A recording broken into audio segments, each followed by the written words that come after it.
अभी हम लोग कहाँ है? मध्यकाल में। ठीक है। मध्यकाल में जो हम आप लोग को पढ़ा रहे थे उसमें आप पढ़ा रहे हैं कि मध्यकाल में जो जो पुस्तक का रचना हुआ है उसके बारे में, इस पुस्तक का रचना किसने किया और किस चीज के बारे में इसमें जानकारी मिलता है। तो सबसे पहला पुस्तक है, देखिए आप लोग, राजतरंगिणी। क्या है? राजतरंगिणी। राजतरंगिणी पुस्तक का लेखक जिसने लिखा है उसका नाम क्या है पता है? कल्हण। क्या नाम है? कल्हण। और इस पुस्तक में किसके बारे में जानकारी मिलता है पता आपको? कश्मीर के इतिहास के बारे में। किसके बारे में? कश्मीर के इतिहास के बारे में इसमें जानकारी मिलता है। तो राजतरंगिणी कौन लिखा? कल्हण। किसके बारे में जानकारी है? Very good. उसके बाद दूसरा पुस्तक है जिसका नाम है तहकीक-ए-हिंद। तहकीक-ए-हिंद। और इस पुस्तक को लिखा है अल-बेरूनी। ठीक है। और इस पुस्तक में जो जानकारी है किस चीज के बारे में पता है? समाज। हाँ, तो ये कैसा समाज, आप पूछेगा कैसा समाज, तो मध्यकाल में कैसा समाज था, समझ गए ना? मध्यकाल में कैसा समाज था, मध्यकाल में क्या रीति रिवाज था, उसके बारे में इसमें जानकारी मिलता है। किसमें?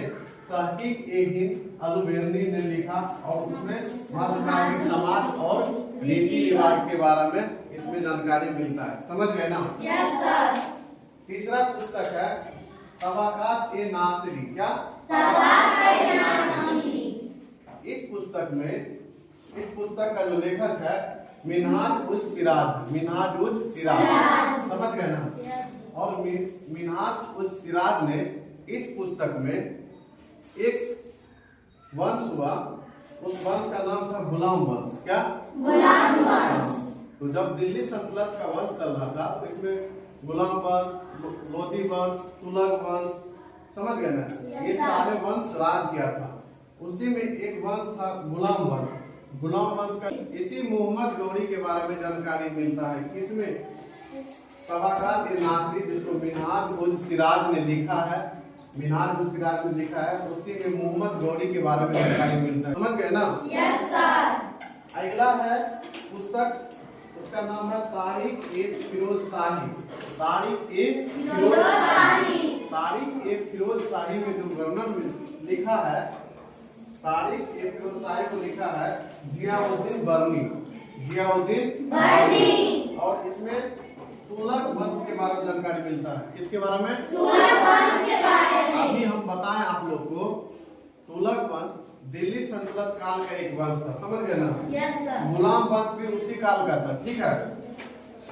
तो तारिक-ए-फिरोजशाही का लेखक है जियाउद्दीन बर्नी और जिसमें जानकारी मिलता है तुगलक वंश के बारे में।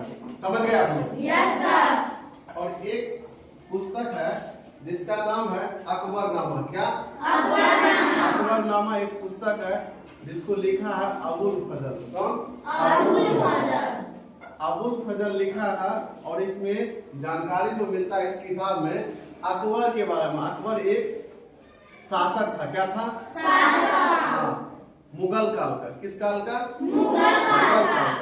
उसी के बारे में जानकारी मिलता है। किसमें? अकबरनामा में, जिसको लिखा है अबुल फजल ने, और अकबर के बारे में इसमें जानकारी मिलता है। अकबर कौन थे? एक शासक था। कब का? मुगल काल का। समझ गए ना? एक और पुस्तक है जिसका नाम है कुतुब-उस-सालातीन और इसको लिखा एसामी ने। कौन लिखा? एसामी ने।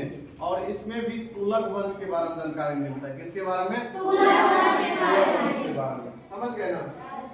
अब बाबरनामा पुस्तक जो है इसके बारे में आप लोग ध्यान से सुनिए, देखिए भी। कई एग्जाम होते हैं उसमें इससे क्वेश्चन भी पूछा जाता है। समझ गए ना?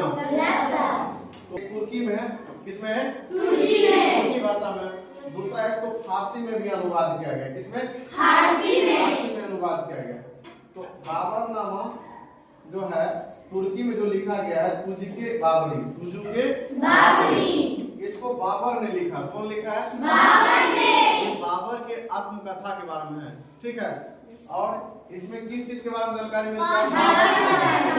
किसके बारे में? बाबर के बारे में इसमें जानकारी मिलता है, समझ गए ना। Yes sir. और तुझुके बाबरी का फारसी में अनुवाद किया, वही पुस्तक है लेकिन उसका अनुवाद किया गया फारसी में, समझ गए ना। फारसी में अनुवाद किया गया, उसका नाम है अब्दुल रहीम खान ए खाना, अब्दुल रहीम खान ए खाना, जो तुझुके बाबरी का फारसी में अनुवाद किया है।